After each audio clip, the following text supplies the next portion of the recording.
विधिमंडळ पक्षनेतेपदी देवेंद्र फडणवीस यांचे नाव निश्चित। भाजप आमदारांच्या बैठकीमध्ये अधिकृत घोषणा, सूत्रांची माहिती।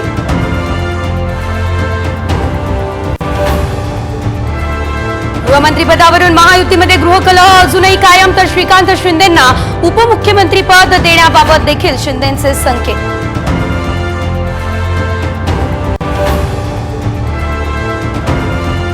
अजितदादांना सोबत घेतलं नसतं तर आमच्या 100 जागा निवडून आल्या असत्या, गुलाबराव पाटील यांची खतखत। तर गुलाबरावांनी जुलाबरावांसारखं होऊ नये, मिटकरींनी सुनावलं।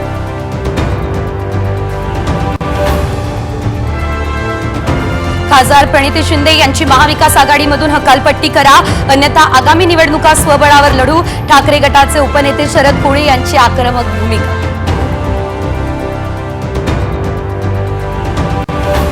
राष्ट्रवादी शरद पवार गटाकडून जितेंद्र आव्हाड यांची गटनेतेपदी निवड, तर रोहित पाटील मुख्य प्रतोद, उत्तम जानकर यांची प्रतोद म्हणून नियुक्ती।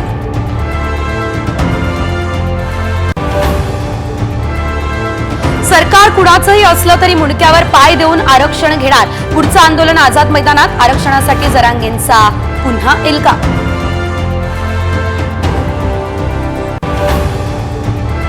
सावरकरांविरोधातील वादग्रस्त विधान, राहुल गांधींना भोवलं। आज पुणे सत्र न्यायालयामध्ये सुनावणी।